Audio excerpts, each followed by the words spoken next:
Siddhartha Roy, who's the economic advisor at Tata Group, joins us on the show right now. Siddhartha, good to have you on the show.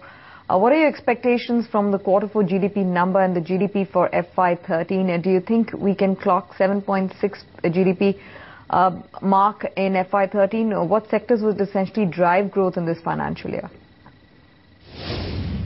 See, looking ahead, it appears that 7.6% at the moment is a tall order.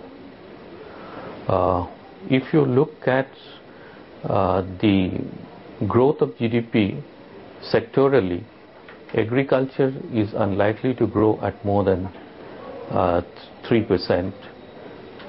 Given a weightage of say 0.14, you will have about 0.42% coming from agriculture.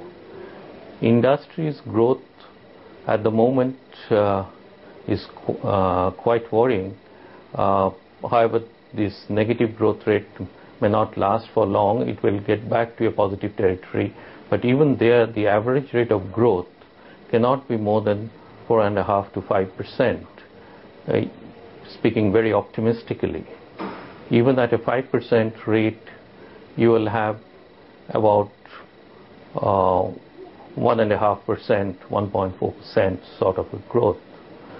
And then comes services, which will possibly give you another 5% given the weightage it has got, because the growth rate of services cannot be better than 9% if industry and agriculture are not doing too well.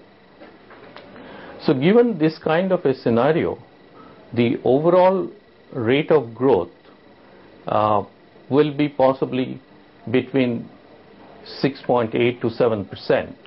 How confident are you of the government actually reducing subsidies in FY13 and also being able to decide on fuel price hikes? You see, wherever it is politically convenient, they will possibly take the steps. It may be possible to some extent to make petrol once again market oriented, but petrol prices. However, for diesel and kerosene, things appear to be difficult. Okay, what about the rupee? What's the view looking at all that's happening in the macro situation? Well, so far as the rupee is concerned, we have some domestic issues which we need to possibly handle first. If your fiscal deficit is growing, that will have a spillover effect on current account deficit. Well, this is well known, but at the same time, we have not done too much to correct the fiscal deficit.